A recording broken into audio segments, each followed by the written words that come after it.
मेरे श्री गुरु महाराज की जय।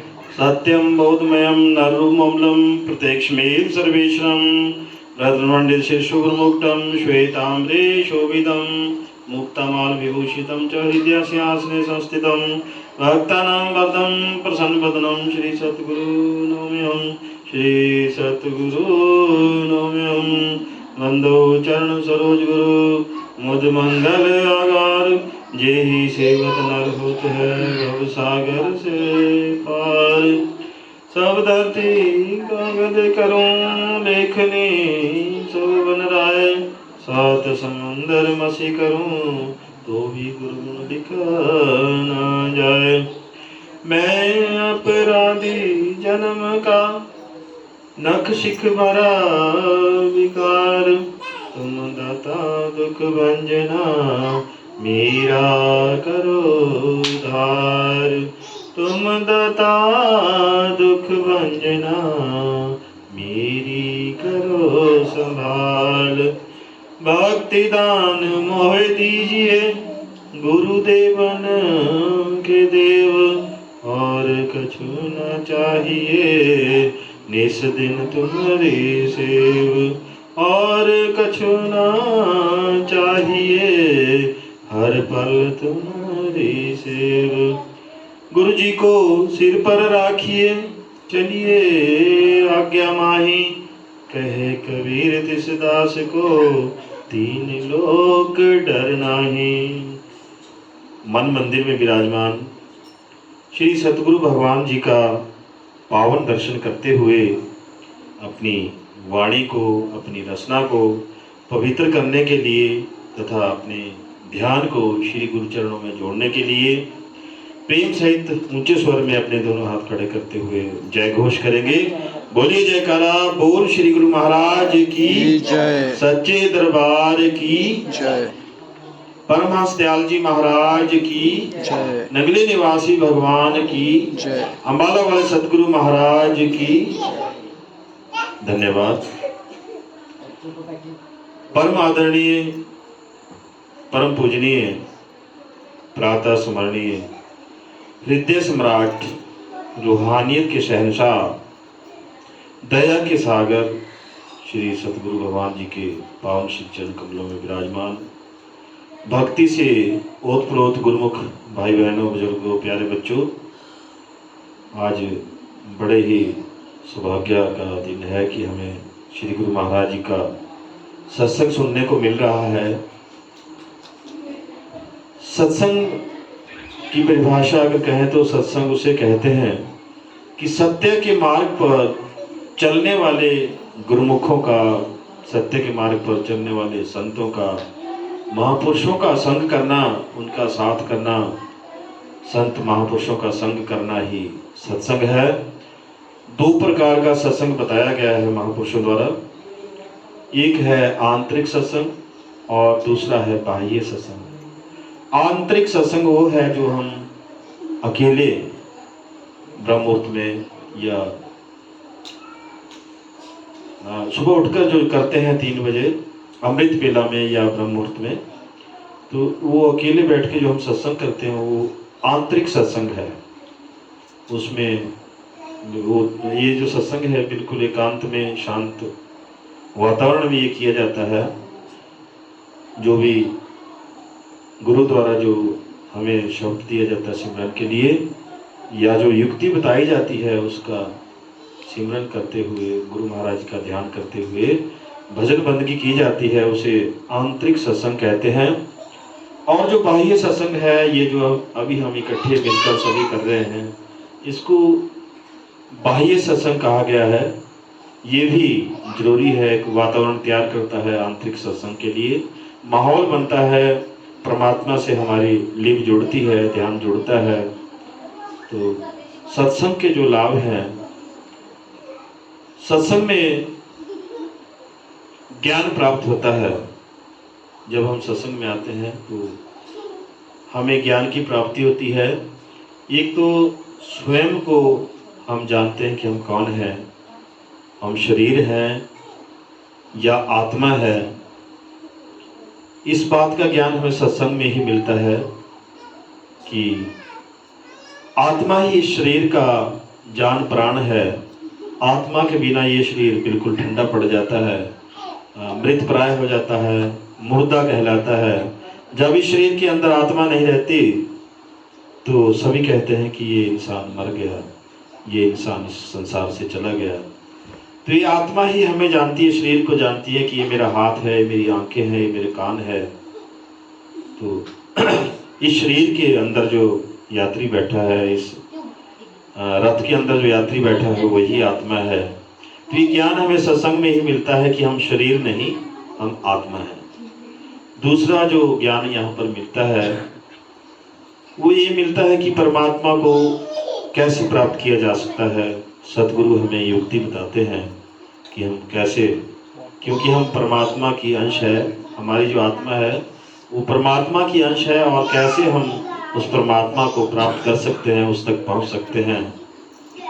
ये सारा ज्ञान हमें सत्संग में ही मिलता है। ये शरीर जो हमें मिला है माता पिता के रजबीज का, ये हमें जो हमारे पिछले जन्मों के आधार पर जो हमारी प्रारब्ध फिक्स की गई है, तय की गई है, जो भी अच्छे बुरे कर्म हमने पिछले जन्म में किए हैं, उस प्रारब्ध को भुगतने के लिए ये शरीर हमें मिला है। इसका ज्ञान हमें सत्संग में ही मिलता है। ज्ञान से विवेक जागृत होता है कि हमारे लिए क्या अच्छा है, क्या बुरा है, कौन सा काम हमारे लिए ठीक रहेगा। तो ज्ञान से, सत्संग से ज्ञान मिलता है, ज्ञान से विवेक मिलता है, और विवेक से सुमति आती है, कुमति चली जाती है। जैसे सुमति थी अयोध्या में, भाई भाई में प्यार था, भरत और राम में प्यार था, लक्ष्मण और राम में प्यार था, पिता पुत्र में प्यार था, दशरथ और श्री राम जी में प्यार था, स्वामी और सेवक में प्यार था, श्री रामचंद्र जी और हनुमान जी में प्रेम था। तो लेकिन जहाँ कुमति थी लंका में, जहाँ पर रावण ने अपने भाई को, विभीषण को लात मारकर निकाल दिया था अपने महल से, लंका से, और पराई स्त्री को, सीता को, उसका हरण कर अपने महल में ले आया था। कुमति थी लंका में, जहाँ पर रावण के सभी परिवार के सदस्य, उसके सगे संबंधी सभी युद्ध में मारे गए, सब मर गए, पूरा वंश खत्म हो गया। 1 लाख पुत्र 1.25 लाख नाती, ता रावण घर ना दिया ना बाती। अंत में कोई दिया जलाने वाला भी ना बचा। तो ये सब कुमति के कारण हुआ था। तो जहाँ सुमति होती है वहाँ नाना प्रकार के सुख भी मिलते हैं, सुख सुविधाएं भी मिलती है। जहाँ सुमति तहाँ संपत्ति नाना, जहाँ कुमति वहाँ विपत्ति आना। वहाँ मुसीबतें आती है जहाँ पर कुमति होती है, जहाँ सुमति होती है वहाँ पर विभिन्न प्रकार के सुख सुविधाएं हमें मिलती है, प्राप्त होती हैं। तो सत्संग में परमात्मा का स्मरण हो जाता है। तुलसी संगत साध की, साईं आवे याद, वही घड़ी सुलक्ष्मी बाकी घड़ी बर्बाद। अभी हम सत्संग में बैठे हुए हैं तो हमें परमात्मा का स्मरण हो रहा है, और हमारी हाजिरी इस समय की परमात्मा के दरबार में लग रही है। ये बड़ी सुलक्षणी घड़ियां हैं। सत्संग में आने से हमारे करोड़ों पाप कट जाते हैं। 1 घड़ी आदि से पुण्य, तुलसी संग साध की, कटे कोटि अपराध। बहुत सारे हमारे जो संचित कर्म है, उनमें से जो पाप है, जो पाप का भारी बसता है, वो हल्का हो जाता है सत्संग में आने से। लेकिन सत्संग भी जो है हमें परमात्मा की कृपा से ही मिलता है। कृपा होए जिस पार ब्रह्म, होए साधु संग, ज्यों ज्यों बढ़ाइए त्यों त्यों हर्षाए रंग। कि सत्संग में आने से हमारे पुण्य बढ़ते हैं, और ये परमात्मा की कृपा से ही मिलता है। जितना हम सत्संग सुनते जानते हैं, परमात्मा से हमारा प्रेम बढ़ता जाता है, हमारे ऊपर जो भक्ति का रंग चढ़ता जाता है। आप जितने कदम यहाँ चलकर आए हैं सत्संग में, एक एक कदम का पुण्य प्राप्त होता है। 100 अश्वमेघ यज्ञ का पुण्य मिलता है। लेकिन मन में धन बल विद्या रूप रंग जाति गाड़ी बंगला मकान, इसका अभिमान नहीं होना चाहिए, घमंड नहीं होना चाहिए, तभी ये पुण्य प्राप्त होते हैं। सत्संग सुनने से पाप जड़ से नष्ट होते हैं। ये कहा गया है संत महापुरुषों द्वारा कि सत्संग रूपी एक मसाला पापां दी जड़ काटने वाला। पाप जो है समूल नष्ट हो जाते हैं सत्संग सुनने से, संतों की शरण में आने से। कहते जीव भी भवसागर से पार हो जाता है। साध संगत मिलिया सो तरया मेरे माधो, गुरु प्रसादी परम पद पाया, सूखे काष्ठ हरे। कि सत्संग सुनने से, संतों की शरण में आने से जीव की 84 कट जाती है, जन्म मरण का आवागमन खत्म हो जाता है। साध संग जी, सत्संग ऐसी नाव है जिसमें बैठकर आत्मा भवसागर से पार हो सकती है, मगर नाव में तो बैठना पड़ेगा। सतगुरु तो आवाज लगाते हैं, होका देते हैं, आओ जिन्हें पार लगना, सतगुरु नाम जहाज है, चढ़े सो उतरे पार, जो श्रद्धा कर सेव दे, गुरु पार उतारनहार। कि सत्संग में आने से मन पवित्र होता है। गुरु नानक देव जी ने कहा है, जन्म जन्म की इस मन को मैल मल लागी, काला हुआ स्या। कि हमारे पिछले कई जन्मों की इस मन के ऊपर मैल की परत चढ़ चुकी है। 84 लाख योनियों में भटकने के कारण हमारा जो मन है वो मैला हो गया है। 84 लाख योनियाँ हम कई बार सत्संग में बता चुके हैं कि ये क्या होती है, कौन 84 किसे कहा गया है। 84 लाख में 30 लाख वृक्ष इन योनियों में जाना पड़ता है, वृक्ष के रूप में भी कभी हम पैदा हुए हैं। और 27 लाख कीड़े मकोड़े मक्खी मच्छर, 14 लाख पक्षी, 9 लाख जलचर, 4 लाख मनुष्य, देवी देवता भूत प्रेत गंधर्व किन्नर जोगण चुड़ैल आदि, ये जो है सारी 84 लाख बनती है। इनकी जो आयु है वो है 8 करोड़ 40 लाख साल। यदि हम इस मनुष्य चोले से हमारी आत्मा गिर जाती है तो देखो फिर से 84 में जाना पड़ेगा, 8 करोड़ 40 लाख साल की सजा मिलेगी। तो कई जन्म हमारे जो है कीड़े मकोड़ों के हुए, कई जन्म है कीट पतंगा मतलब कीड़े मकोड़ों के हुए, कई जन्म है गजमीन कुरंगा, कई जन्म हमारे हाथियों के हुए, मछलियों के हुए, कुरंगा बोलते हैं हिरन को, कई जन्म हमारे हिरनों के हुए, कई जन्म पंखी सर्प होयो, कि कई जन्म हमारे पक्षियों के हुए, कई जन्म सांपों के हुए, कई जन्म है हैवर बोलते हैं घोड़े को, कई जन्म हमारे घोड़ों के हुए, वृक्ष बोलते हैं वृक्षों को, कई जन्म हमारे हैवर वृक्ष जोइयो बोलते हैं पशुओं को, कि कई जन्म हमारे घोड़ों के हुए, पक्षियों के, वृक्षों के हुए, पशुओं के हुए। तो इन 84 लाख योनियों में भटकने के कारण हमारा जो मन है, मन और आत्मा ये दोनों मैले हो गए, क्योंकि मन और आत्मा की गांठ बंधी हुई है। जो गुरु द्वारा जो युक्ति दी गई है उसी से तो मन और आत्मा की गांठ को खोलना है, वज्र कपाट को खोलना है। तो ये जो मन और आत्मा हमारी मैली हुई है, इसको कैसे साफ किया जा सकता है, कैसे इसको पवित्र किया जा सकता है। तो संत महापुरुष कहते हैं, गुरु धोबी शीश कपड़ा, सावन सर्जन हार, सुरत शिला पर धोइए निरखे रंग अपार। कि जिस तरह से धोबी जो है मैले कुचैले कपड़े को उसमें साबुन लगाता है, सर्फ लगाता है, और उसके बाद उसको एक शिला पर पटकता है ताकि उसका मैल निकल जाए, और उसको साफ होने के बाद फिर उसको धूप में सुखाता है, तेज धूप में। सुखाने के बाद जब कपड़ा सूख जाता है उसके ऊपर प्रेस आदि करके उसके तय लगाकर फिर इसके सही मालिक को लौटा देता है। इसी तरह से गुरु भी अपने शिष्य को सत्संग में लाकर अपनी शरण में लेकर उसको जो है नाम की युक्ति देते हैं और उसका सिमरन करवाते हैं, भजन बंदगी करवाते हैं। और इसी तरह से निरंतर भजन बंदगी के प्रयास से, निरंतर अभ्यास से उसकी आत्मा पवित्र हो जाती है, मन पवित्र हो जाता है। ईड़ा पिंगला सुषमना तीनों बसे एक ठाई, बेणी संगम तहाँ मन मंजन करे ध्याई।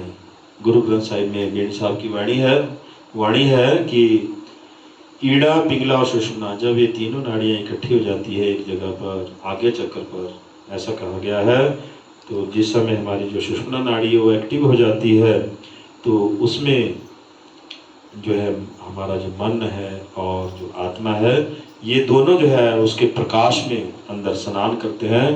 प्रकाश में स्नान करने से मन और आत्मा दोनों पवित्र हो जाते हैं। मन जो कि ब्रह्म का अंश है, वो अपने घर भ्रिकुटी की ओर आगे बढ़ता है और ब्रह्म में स्थित हो जाता है, और आत्मा फिर स्वतंत्र होकर, आज़ाद होकर ऊपरी जो रूहानी मंडल है उनकी ओर चढ़ाई करती है। तो साध संगत जी, ये परमात्मा से मिलने का अवसर है, मनुष्य चोला जो हमें मिला है। मिलू जगदीश मिलन की बरिया, चिरंकाल यह दे संजरिया। कि ये जो मनुष्य चोला हमें परमात्मा से मिला है, एक सुनहरी अवसर है। बड़े लंबे अरसे से इसका इंतजार था। परमात्मा ने भक्ति के लिए ये चोला बख्शा है। यदि इसका अभी हमने लाभ नहीं उठाया तो 8 करोड़ 40 लाख साल की सजा भुगतनी पड़ेगी। फिर से 84 लाख में जाना पड़ेगा। फिर से जन्म मरण का जो आवागमन है वो शुरू हो जाएगा। जन्म मरण का जो चक्कर है वो शुरू हो जाएगा।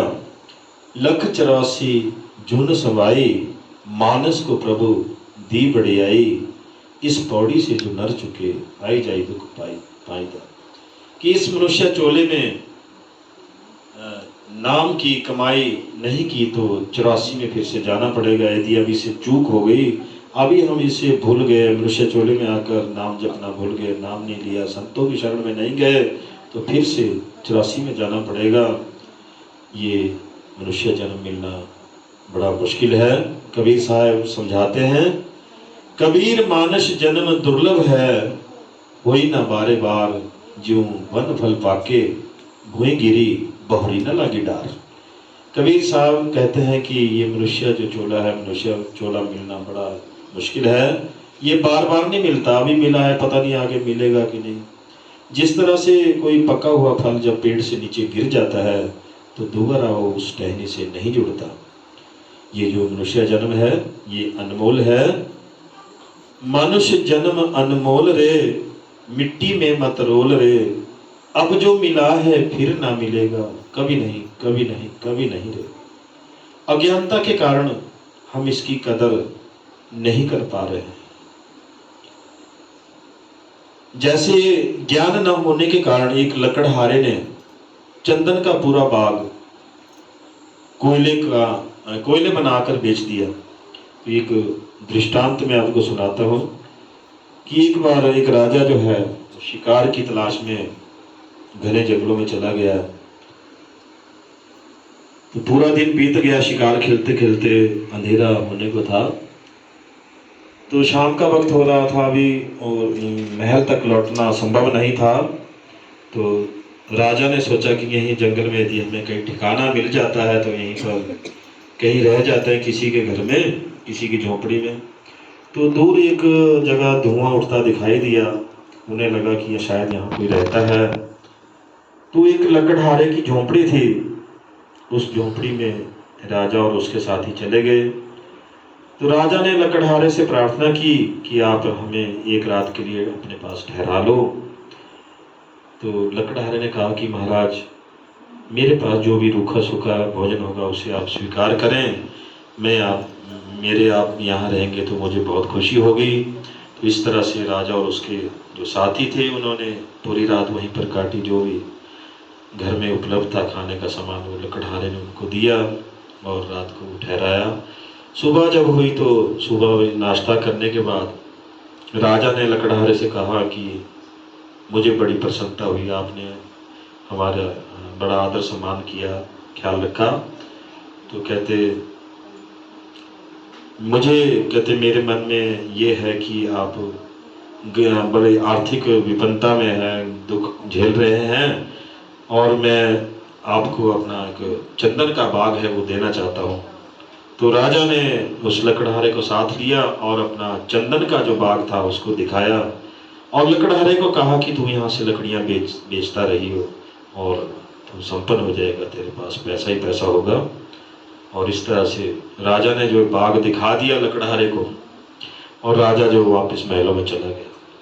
लकड़हारा क्या करता उस बाग, उसने देखा कि ये तो बहुत बड़ा बाग है, बहुत सारी लकड़ियाँ उसमें है। उन लकड़ियों को काटता रहा, उसके कोयले बनाकर मार्केट में बेचता रहा, बाजार में बेचता रहा। चंदन का बाग, चंदन की लकड़ियाँ थी। 2 साल बाद राजा को ध्यान आया कि मैंने उस लकड़हारे को अपना चंदन का बाग दिया है, उसकी खबर तो ले लूं, कि देख लूं कि उसकी कितना अच्छा उसका मकान बन गया है, कितना अच्छा उसका रहन सहन हो गया है। तो ऐसा सोचकर राजा जो है महल से निकल पड़ा उस जंगल की ओर, उसकी झोंपड़ी की ओर, लकड़हारे की। तो क्या देखता है कि उसकी तो हालत पहले से भी खराब हो गई है, टूटी फूटी उसकी झोंपड़ी। तो राजा को बड़ी हैरानी हुई। एक तरफ अपने बाग की ओर देखा, एक नजर अपने बाग की ओर दी, बाग भी सारा खाली था, एक भी लकड़ी वहां नहीं थी। तो राजा को बड़ी हैरानी हुई कि इसने इतना पैसा कहाँ डाला होगा। तो राजा जो है उस लकड़हारे को पूछता है कि आपने ये लकड़ियाँ नहीं बेची चंदन की बाजार में? कि हाँ जी बेची मैंने। तो कहते कोयले बनाकर बेची। अब कोयले तो कौड़ियों के भाव चले गए, उसके कुछ पैसा नहीं उसको मिला, लकड़ी बेचता तो शायद उसको कुछ मिल जाता। तो राजा ने देखा कि जो उसकी कुल्हाड़ी है अभी भी उसमें चंदन का दस्ता लगा हुआ था। तो राजा ने कहा कि ऐसा काम कर, तू इस कुल्हाड़ी को और इससे निकाल दे दस्ते से, और इस दस्ते को अभी मार्केट में बेच के आ, बाजार में बेच के आ। तो उसने सोचा कि ठीक है राजा बोल रहे तो इनका हुक्म है, मैं मानना पड़ेगा हुक्म। तो उस दस्ते को लेकर जब मार्केट में गया तो पहले से 1000 गुना दाम उसको मिले, उस दस्ते के, उस लकड़ी के दस्ते के। तो हैरान रह गया, वो दौड़ता हुआ राजा के पास आया, पाँव में पड़ गया कि मैंने तो कोयले बनाकर बेचा चंदन की लकड़ी को, लेकिन आज पता चला कि ये तो बहुत कीमती लकड़ी थी, एक दस्ते के उसको हजारों रुपए मिले। आज उसे बहुत पछतावा हुआ, क्योंकि उसे ज्ञान नहीं था। ज्ञान ना होने के कारण उसने चंदन की लकड़ी के कोयले बनाकर बेच दिया।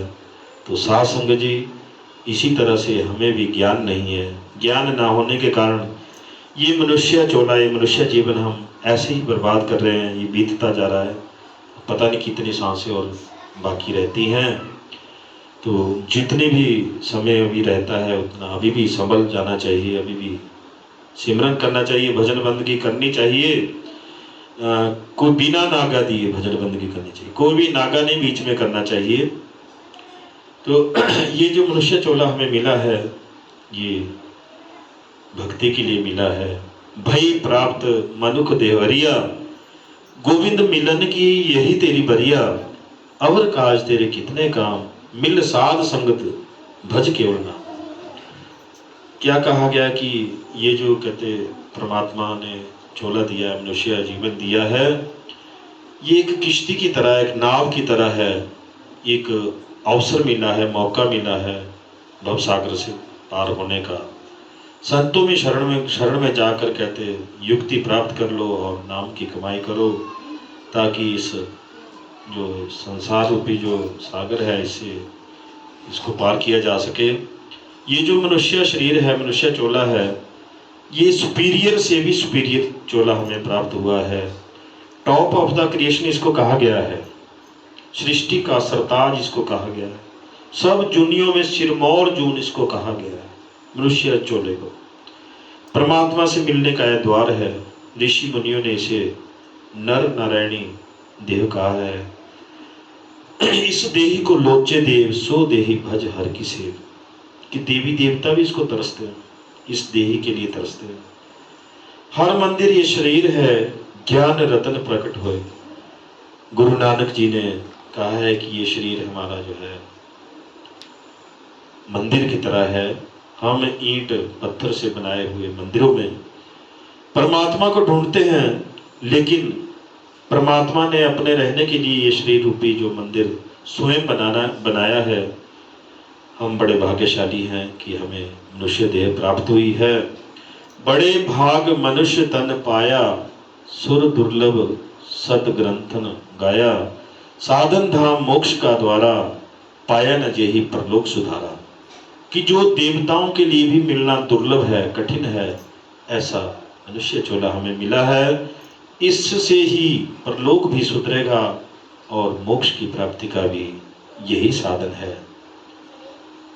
गुरु सेवा ते भक्ति कमाई, तब ये मानुष देह पाई, कि ये जो मनुष्य चोला हमें मिला है ये मोक्ष के लिए मिला है, मुक्ति के लिए मिला है, नाम की कमाई के लिए मिला है। 4 जन्म लग जाते हैं मोक्ष प्राप्त करने के लिए। पहले जन्म में भक्ति मिलती है, दूसरे जन्म में नाम मिलता है, तीसरे जन्म में मुक्ति और चौथे में निजधाम। तो भक्ति किसकी करें, किसकी पूजा करें, किस मंत्र का जाप करें और मोक्ष की कैसे प्राप्ति हो। तो एक बार ये प्रश्न जो है माता पार्वती ने शिव शंकर जी से किया, शिव जी से किया, महेश जी से किया। तो उन्होंने कहा कि ध्यान मूलम गुरुर्मूर्ति, पूजा मूलम गुरुर्पदम, मंत्र मूलम गुरुर्वाक्यम, मोक्ष मूलम गुरुर्कृपा। कि ध्यान किसका करना चाहिए? गुरु महाराज का ध्यान करना चाहिए। गुरु महाराज का ध्यान सर्वश्रेष्ठ ध्यान है। कि वैसे तो इस संसार में कहते 33 करोड़ देवी देवता हैं, ब्रह्मा विष्णु महेश हैं, लेकिन इन सब में जो है सर्वश्रेष्ठ ध्यान जो है किसका है? गुरु महाराज का ध्यान करना चाहिए, अपने गुरु का ध्यान करना चाहिए। और पूजा जो है गुरु के चरणों की पूजा करनी चाहिए, क्योंकि गुरु के चरणों में ही भक्ति का निवास है और गुरु के चरणों में ही 68 तीर्थों का फल प्राप्त हो जाता है। 68 तीर्थ गुरु के चरणा माही, पर्व होत अनंत। गुरु के चरणों की पूजा करने से 68 तीर्थों का लाभ मिल जाता है, जो कि हम एक जीवन में, इस मनुष्य जीवन में 68 तीर्थ नहीं कर सकते, लेकिन गुरु के चरणों की पूजा करने से 68 तीर्थों का लाभ मिल जाता है, फल मिलता है। और मंत्र मूलम गुरुर्वाक्यम, कि गुरु ने जो शब्द दे रखा है सिमरन के लिए, उसी मंत्र का जाप करना चाहिए, उसी का सिमरन करना चाहिए और भजन बंदगी करनी चाहिए, ध्यान लगाना चाहिए, मेडिटेशन करनी चाहिए, बिना कोई नागा किए जो है भजन बंदगी करते रहना चाहिए, लगातार प्रयास करते रहना चाहिए। और तभी जो है इस भव सागर से पार हो सकता है। गुरु मोक्ष मूलम गुरु कृपा, यदि गुरु चाहे तो इस एक जन्म में भी मुक्ति दिला सकते हैं, ये गुरु की कृपा पर निर्भर है। 3 लोक 9 खंड में गुरु से बड़ा न कोई, करता कर ना सके, गुरु करे सो है। देखिए गुरु को कितनी महानता दी गई है कि जो काम जो है कोई ना कर सके। समय ज़्यादा तो नहीं हो गया, तो 5 मिनट और लेंगे आप। 3 लोक 9 खंड में गुरु से बड़ा ना कोई, करता कर ना सके, गुरु करे सो है। तो एक छोटा सा दृष्टांत इस पर सुनाता हूँ कि गुरु क्या कर सकते हैं। तो एक भक्त थे, वो जो है अपने जो उनके मुर्शिद थे, गुरु जो थे, उनको गुरु को बोलते मुर्शिद, उनका बड़ा आदर सम्मान करते थे। जब भी उनके घर में उनके गुरु आते थे, साल में एक बार जरूर आते थे, जैसे हमारे गुरु जी आते हैं स्वामी जी, तो वो बड़े उनका बहुत आदर सम्मान करते थे। उनकी जो घरवाली थी, जैसे मेरी घरवाली, वो भी बड़ी भक्तनी थी। तो जब गुरु महाराज आते थे तो वो भी उनकी बड़ी सेवा करती थी, बड़ा सम्मान करती थी, उनका आदर भाव रखती थी उनके प्रति। तो खूब सेवा उनकी करती थी। एक दिन जो है नारद जी घूमते घूमते वहां आ गए। नारद जी जो है वो ब्रह्मा जी के मानस पुत्र हैं। तो उस भक्त के घर में आगे उनका भी उन्होंने उसी तरह से आदर सम्मान किया जैसे अपने गुरु का करते थे। तो नारद जी जब जाने लगे तो उन्होंने कहा कि भक्त जी, बाकी तो सब ठीक है, आप बहुत सेवा करते हैं संतों की जब भी आपके घर में कोई आता है, लेकिन कहते हैं मुझे एक चिंता जो सता रही है, मुझे जो दुख है कि आपकी कोई औलाद नहीं है। कि आपको इसका कोई ऐसी चाहना नहीं है औलाद की, आप कभी ऐसा सोचा नहीं आपने कि आपकी औलाद नहीं, इसकी कोई चिंता दुख नहीं आपको? तो उनका दोनों का जवाब था, जो भक्त और भक्तिनी थे, कि जो भी हमारे प्रारब्ध में, हमारे कर्मों के अनुसार, जो पिछले जन्मों के हमारे प्रारब्ध है, उसके अनुसार हमें जो कुछ मिला हुआ है, हमें गुरु की भक्ति मिली हुई है, गुरु की सेवा मिली हुई है, हम कहते हैं उसी में प्रसन्न है, उसी में संतुष्ट हैं। हमें औलाद की कोई चाहना नहीं है और हमें उसका कोई दुख भी नहीं है कि हमारे औलाद नहीं। लेकिन नारद जी चुप नहीं रह सके। वो वहाँ से जब जैसे ही निकले, सीधे ब्रह्मा जी के पास, अपने पिताजी के पास, जो उनके पिताजी थे ब्रह्मा जी, उनके पास गए और उनको ये सारी बात बताई कि आपका जो एक भक्त है पृथ्वी मृत्युलोक में, पृथ्वी पर इस जगह पर इस नाम का एक भक्त है, वो कहते हैं संतों की, महापुरुषों की बहुत सेवा करता है, लेकिन कहते उसकी औलाद नहीं है, तो कुछ कृपा कर दो, कहते उसके कोई औलाद हो जाए, औलाद का सुख उनको प्राप्त हो जाए। तो ब्रह्मा जी ने उस भक्त का सारा रिकॉर्ड चेक किया, देखा, तो उन्होंने कहा कि इसके तो 7 जन्म तक कोई औलाद नहीं होगी। तो नारद जी परेशान हो गए, उठे वहां से और विष्णु जी के पास चले गए। विष्णु जी के पास भी उन्होंने वही बात दोहराई, प्रार्थना की कि महाराज, मृत्युलोक में ऐसा सा एक भक्त है, ऐसी जगह पर इस नाम का एक भक्त है, उसकी वो सबका आदर भाव करता है, आदर सम्मान करता है, सबकी इज्जत करता है, लेकिन उसके औलाद नहीं है और मैं चाहता हूं कि उसके कोई औलाद हो जाए। तो विष्णु जी ने भी यही कहा कि 7 जन्म तक उसके कोई औलाद नहीं होगी। तो फिर नारद जी जो है विचरण करते हुए शिवलोक पहुंच गए महेश जी के पास, और वहां भी यही फरियाद की, उस भक्त की ओर से प्रार्थना की कि महाराज उसके कोई औलाद हो जाए। उन्होंने भी हाथ खड़े कर दिए, भाई देखो 7 जन्म तक उनके कोई औलाद नहीं होगी। और इधर बीच में क्या हुआ, अभी नारद जी तो वहां परिक्रमा कर रहे थे अपने ब्रह्मलोक में, विष्णु लोक में, वैकुंठ में। इतने में क्या हुआ कि गुरु जी का प्रोग्राम उनके घर बन गया, आने का, सत्संग का, उस भक्त के घर। और जैसे ही सत्संग समाप्त हुआ, उन्होंने भंडारा मंगवाया, जो भी खाने के लिए उस दिन बना था।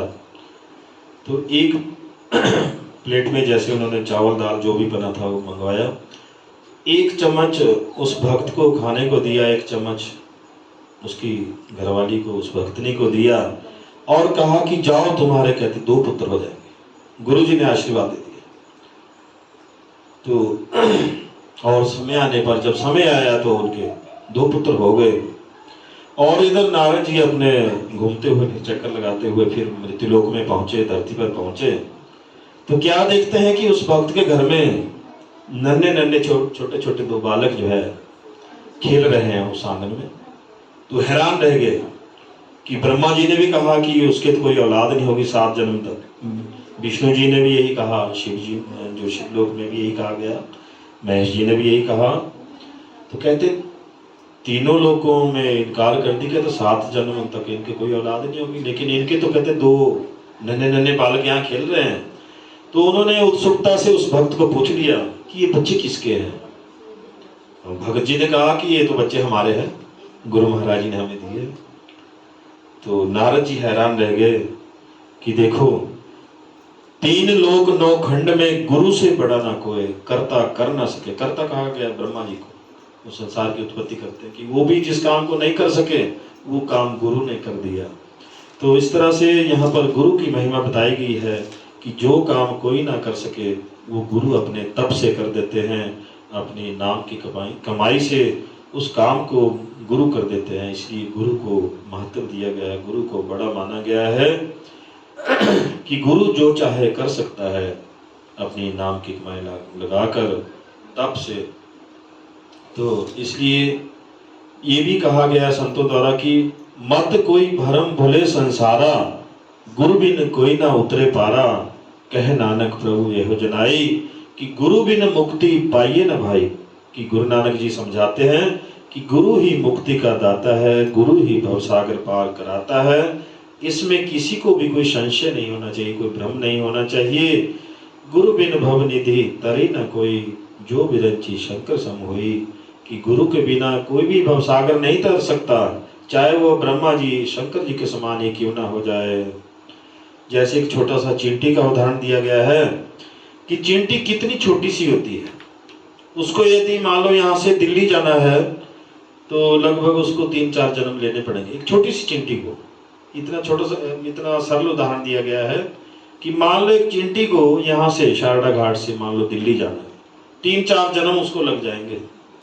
लेकिन यदि वही चींटी दिल्ली जा रहे किसी व्यक्ति के कमीज पर बैठ जाए तो 5-6 घंटे में इसी जन्म में दिल्ली पहुंच जाएगी।